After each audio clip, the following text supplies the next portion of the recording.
what Indira didn't tell you is that this lecture series used to be called The Last Lecture.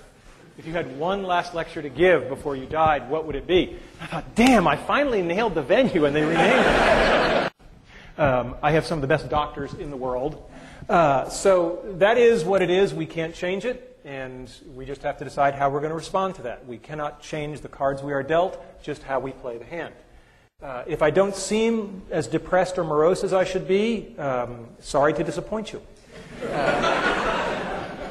And I assure you, I am not in denial. It's not like I'm not aware of what's going on. My family, my 3 kids, my wife on the road.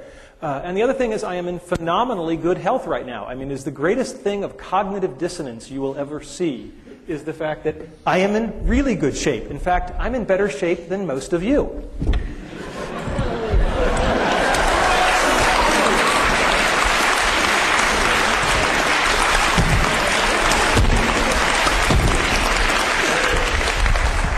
So anybody who wants to cry or pity me can come down and do a few of those, and then you may pity me. All right, so what is today's talk about then? It's about my childhood dreams and how I've achieved them. I've been very fortunate that way. How I believe I've been able to enable the dreams of others. And to some degree, lessons learned. I'm a professor. There should be some lessons learned. And how you can use the stuff you hear today to achieve your dreams or enable the dreams of others. And as you get older, you may find that enabling the dreams of others thing is even more fun. All right, let's talk about football. My dream was to play in the National Football League. And most of you don't know that I actually no. No, I did not make it to the National Football League.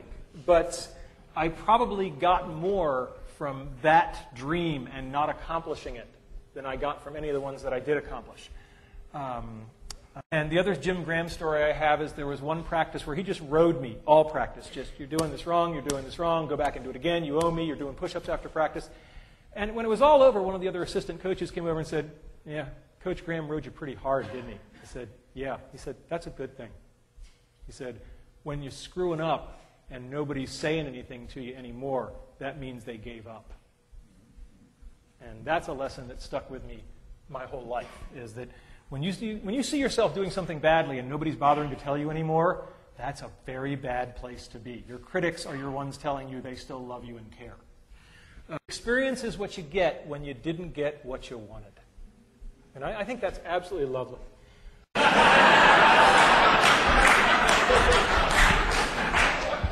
At a certain point, you just realize there's some things you're not going to do, so maybe you just want to stand close to the people.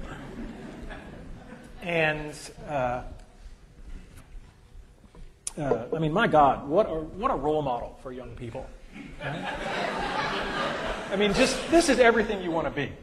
And what I learned that carried me forward in leadership later is that, you know, he wasn't the smartest guy on the ship. I mean, Spock was pretty smart, and McCoy was the doctor, and Scotty was the engineer. And you sort of go, and what skill set did he have to get on this damn thing and run it? And, you know, clearly there's this skill set called leadership. And, you know, whether or not you like the series, there's no doubt that there was a lot to be learned about how to lead people by watching this guy in action. So, and he just had the coolest damn toys, right? I mean, in front of the castle, and there I am. And for those of you who are into foreshadowing, this is the Alice ride. And I just thought this was just the coolest environment I'd ever been in. And instead of saying, gee, I want to experience this, I said, I want to make stuff like this. And so I bided my time, and then I graduated with my PhD from Carnegie Mellon, thinking that meant me infinitely qualified to do anything. And I dashed off my letters of application to Walt Disney Imagineering, and they sent me some of the damn nicest go-to-hell letters I've ever gotten. I mean, it was just, we have carefully reviewed your application, and presently we do not have any positions available which require your particular qualifications. Now, but remember, the brick walls are there for a reason. All right? The brick walls are not there to keep us out. The brick walls are there to give us a chance to show how badly we want something. Because the brick walls are there to stop the people who don't want it badly enough. They're there to stop the other people. And BVW was a pioneering course. And I won't bore you with all the details, but it wasn't easy to do. and I was given this when I stepped down from the ETC, and I think it's emblematic. If you're going to do anything that's pioneering, you will get those arrows in the back, and you just have to put up with it. I mean, everything that could go wrong did go wrong, but at the end of the day, a whole lot of people had a whole lot of fun. When you've had something for 10 years that you hold so precious, it's the toughest thing in the world to hand it over. And the only advice I can give you is find somebody better than you to hand it to. And that's what I did.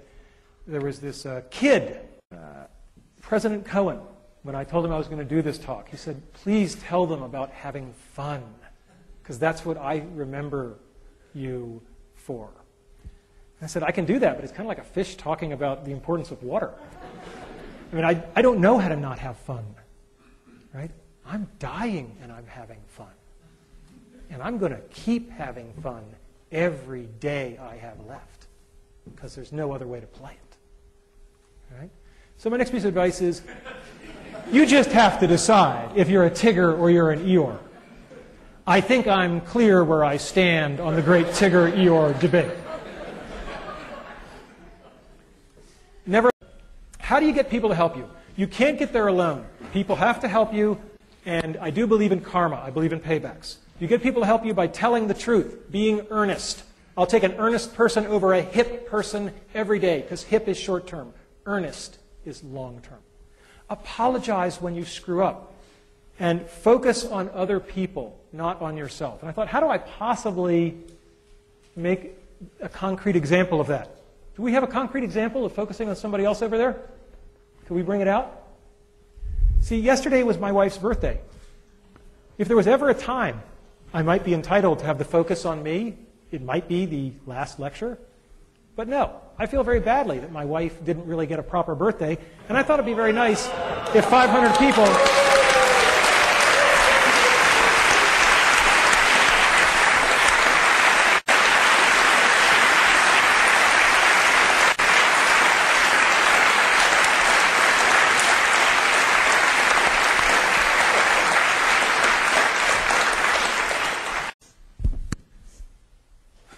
All right.